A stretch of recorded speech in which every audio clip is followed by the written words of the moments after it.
2.22 లక్షలకు పడిపోయిన వెండి. దీని వెనుక అసలు గేమ్ ఏంటి? ఒకప్పుడు కేవలం బంగారం గురించే మాట్లాడేవారు, కానీ ఇప్పుడు ప్రపంచ మార్కెట్ల దృష్టి మొత్తం వెండి మీదే ఉంది. ఆశ్చర్యకరమైన విషయం ఏంటంటే, కొద్ది రోజుల క్రితం వరుసగా రికార్డులు సృష్టించిన వెండి ధర ఇప్పుడు ఒక్కసారిగా భారీగా పడిపోయింది. ఇది సాధారణ ధరల హెచ్చుతగ్గులా, లేక దీని వెనుక ప్రపంచ మార్కెట్లో జరుగుతున్న పెద్ద మార్పులున్నాయా? మరి ఇప్పుడు వెండి కొనుగోలు చెయ్యాలా? వేచి చూడాలా? ఇప్పటికే వెండి పెట్టుబడి పెట్టిన వారు భయపడాలా, లేక ఇదే మంచి అవకాశం అనుకోవాలా? వెండి ధరల వెనుక దాగి ఉన్న అసలు కథ ఏంటో ఇప్పుడు పూర్తిగా తెలుసుకుందాం పదండి. ప్రస్తుతం 1 కిలో వెండి ధర లక్షల రూపాయల స్థాయిలో ట్రేడ్ అవుతుంది. అయితే గతంతో పోలిస్తే వెండి మార్కెట్లో కనిపిస్తున్న ఒడిదుడుకులు ఇన్వెస్టర్లను అయోమయంలోకి నెట్టేస్తున్నాయి. ఒక రోజు భారీగా పెరుగుతున్న వెండి మరుసటి రోజు అదే స్థాయిలో పడిపోతుంది. ఇలాంటి పరిస్థితి గతంలో చాలా అరుదుగా కనిపించేది. అందుకే ఇప్పుడు వెండి మార్కెట్లపై చిన్న ఇన్వెస్టర్ల నుంచి పెద్ద ఫండ్ హౌస్ల వరకు అందరి దృష్టి పడుతుంది. ఇక్కడ చాలా మందికి ఒక సందేహం వస్తుంది: వెండి ధరలు ఎందుకు ఇలా ఒక్కసారిగా మారిపోతున్నాయి? ఒకప్పుడు వెండి ధరను నిర్ణయించేది ప్రధానంగా డిమాండ్, సరఫరా మాత్రమే, ఆభరణాలు మాత్రమే. కానీ పారిశ్రామిక అవసరాలు ఎంత ఉంటే దానికి తగ్గట్టే ధరలు మారేవి. కానీ ఇప్పుడు పరిస్థితి పూర్తిగా మారిపోయింది. వెండి కేవలం ఒక లోహం కాదు, అది కూడా బంగారంలాగే ఒక సేఫ్ హెవెన్ అసెట్గా మారిపోయింది.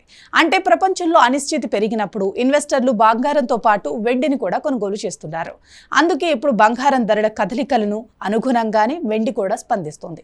ప్రపంచవ్యాప్తంగా యుద్ధాలు, జియోపాలిటికల్ టెన్షన్స్, ద్రవ్యోల్బణం, అమెరికా వడ్డీ రేట్ల నిర్ణయాలు, డాలర్ బలపడటం లేదా బలహీనపడటం, ఇవన్నీ ఇప్పుడు వెండి ధరలపై కూడా ప్రత్యక్ష ప్రభావం చూపుతున్నాయి. ఉదాహరణకు చూసుకున్నట్లయితే, అమెరికా ఫెడరల్ రిజర్వ్ వడ్డీ రేట్లు తగ్గించే సంకేతాలు ఇస్తే బంగారం ధర పెరిగిపోతుంది. దాంతోపాటు వెండి కూడా ఎగబాకుతుంది. అదే వడ్డీ రేట్లు ఎక్కువ కాలం అలాగే ఉంటాయని సంకేతాలు వస్తే బంగారం కాస్త బలహీనపడుతుంది. వెంటనే వెండి కూడా కిందికొస్తుంది.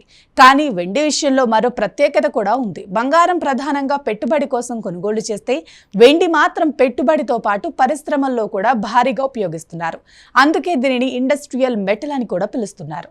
ప్రపంచ ఆర్థిక వ్యవస్థ బలంగా ఉంటే పరిశ్రమల ఉత్పత్తి పెరుగుతుంది. అప్పుడు వెండి డిమాండ్ కూడా పెరుగుతుంది. ఆర్థిక మందగమనం వస్తే పరిశ్రమల అవసరం తగ్గుతుంది. అప్పుడు వెండి ధర కూడా ప్రభావితం అవుతుంది. ఇటీవల కాలంలో వెండి డిమాండ్ను అమాంతం పెంచిన రంగం ఏదైనా ఉంది అంటే అది టెక్నాలజీ. ముఖ్యంగా 5G నెట్వర్క్లు, డేటా సెంటర్లు, ఎలక్ట్రిక్ వాహనాలు, సోలార్ ప్యానెల్స్, సెమీ కండక్టర్ పరిశ్రమ, ఈ రంగాలన్నింటికీ అధిక నాణ్యత కలిగిన వెండి అవసరం అవుతుంది.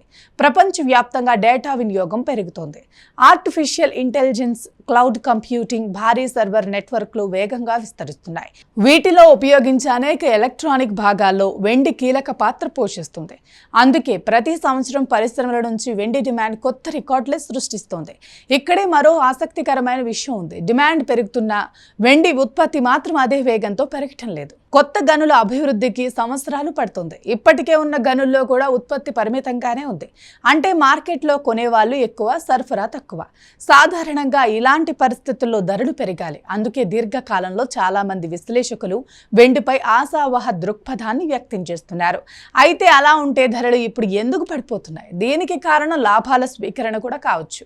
ఒక ఆస్తి వరుసగా భారీగా పెరిగిన తర్వాత కొంతమంది ఇన్వెస్టర్లు లాభాలను బుక్ చేసుకుంటారు. దీంతో మార్కెట్లో అమ్మకాలు పెరుగుతాయి, తాత్కాలికంగా ధరలు పడిపోతాయి. కానీ దీని అర్థం దీర్ఘకాల ట్రెండ్ పూర్తిగా మారిపోయిందని కాదు. అందుకే అనుభవజ్ఞులైన ఇన్వెస్టర్లు ఒక్కరోజు ధరల ఆధారంగా నిర్ణయాలు తీసుకోరు. ఇప్పుడు చాలా మంది అడిగే ప్రశ్న ఏంటంటే, వెండిలో పెట్టుబడి పెట్టాలంటే ఎలా పెట్టాలి? చాలా మంది ఇప్పటికీ వెండి అంటే నగలు, కాయిన్లు, బిస్కెట్లు లేదా వెండి బార్లు మాత్రమే గుర్తొస్తాయి. నిజానికి ఇవన్నీ ఇప్పటికీ పెట్టుబడి మార్గాలే. కానీ వీటికి కొన్ని సవాళ్లు కూడా ఉంటాయి. ప్యూరిటీ, నిల్వ, భద్రత, మేకింగ్ ఛార్జీలు, కొనుగోలు, అమ్మకాల మధ్య ధర తేడా వంటి అంశాలు ఇన్వెస్టర్లను ప్రభావితం చేసేస్తాయి. అందుకే ఇప్పుడు చాలా మంది డిజిటల్ రూపంలో పెట్టుబడి పెట్టడానికి మొగ్గు చూపుతున్నారు. అందుకే ముఖ్యమైనది సిల్వర్ ETF. ETF అంటే ఎక్స్చేంజ్ ట్రేడెడ్ ఫండ్. ఇది స్టాక్ మార్కెట్లో షేర్ల మాదిరిగానే కొనుగోలు చేసుకుంటారు. అమ్మకం చేయగలిగే ఒక పెట్టుబడి సాధనం అన్నమాట. ఇందులో మీరు నేరుగా వెండి బార్లు కొనటం కాదు, వెండి ధరకు అనుసంధానమైన యూనిట్లను కొనుగోలు చేస్తారు. వెండి ధర పెరిగితే మీ యూనిట్ విలువ కూడా పెరుగుతుంది. వెండి ధర తగ్గితే మీ పెట్టుబడి విలువ కూడా తగ్గుతుంది. సిల్వర్ ETFలో పెట్టుబడి పెట్టాలంటే మీకు ఒక డీమ్యాట్ ఖాతా అవసరం. స్టాక్ మార్కెట్లో షేర్లు ఎలా కొనుగోలు చేస్తారో అదేవిధంగా బ్రోకింగ్ యాప్ ద్వారా, ట్రేడింగ్ ప్లాట్ఫామ్ ద్వారా సిల్వర్ ETF యూనిట్లను కొనుగోలు చేయొచ్చు. భౌతిక వెండి భద్రపరచాల్సిన అవసరం ఉండదు. ప్యూరిటీ గురించి ఆందోళన ఉండదు. అందుకే యువ ఇన్వెస్టర్లు, నగరాల్లో ఉండే ఉద్యోగులు, దీర్ఘకాల పెట్టుబడిదారులు ఎక్కువగా ఈ మార్గాన్ని ఎంచుకుంటున్నారు. మరో ప్రశ్న, ఇప్పుడు వెండి కొనటం సరైన సమయమా? దీనికి ఒకే సమాధానం ఉండదు. ఎందుకంటే మార్కెట్ ఎప్పుడు ఎలా కదులుతుందో ఎవరు ఖచ్చితంగా చెప్పలేరు. తాత్కాలికంగా ధరలు తగ్గినా భవిష్యత్తులో మళ్ళీ పెరగొచ్చు. అలాగే ఇంకా కొంతకాలం బలహీనంగానే ఉండే అవకాశం కూడా ఉంటుంది.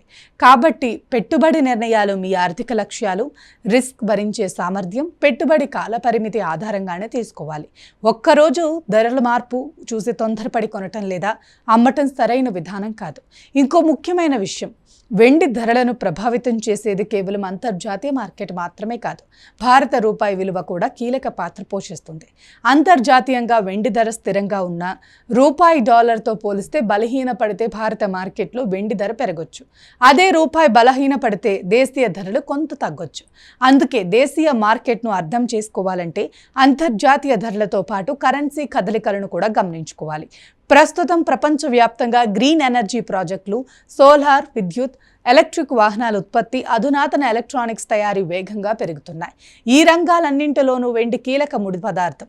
అందువల్ల వెండి భవిష్యత్తుపై అనేక అంతర్జాతీయ సంస్థలు ఆశాజనక అంచనాలు వ్యక్తం చేస్తున్నాయి. అయితే మార్కెట్లో మధ్యలో కనిపించే ధరల పతనాలను కూడా సహజమైన సవరణలుగానే కొందరు విశ్లేషకులు చూస్తున్నారు. మొత్తానికి వెండి మార్కెట్ ఇప్పుడు పూర్తిగా కొత్త దశలోకి ప్రవేశించింది. ఒకప్పుడు కేవలం డిమాండ్, సరఫరాతో నడిచిన ఈ లోహం ఇప్పుడు ప్రపంచ ఆర్థిక వ్యవస్థ, బంగారం ధరలు, డాలర్ బలం, వడ్డీ రేట్లు, టెక్నాలజీ రంగం, పరిశ్రమల అవసరాలు, పెట్టుబడిదారుల భావోద్వేగాలు, ఇలా అనేక అంశాలపై ఆధారపడి కదులుతుంది. అందుకే వెండి ధరలో భారీ హెచ్చుతగ్గులు కనిపిస్తున్నాయి. పెట్టుబడి పెట్టే ముందు ఈ అంశాలన్నింటినీ అర్థం చేసుకోవటం, తొందరపాటు నిర్ణయాలకు దూరంగా ఉండటం, దీర్ఘకాల దృష్టితో మార్కెట్ను పరిశీలించడం ప్రతి ఇన్వెస్టర్కు అత్యంత అవసరం.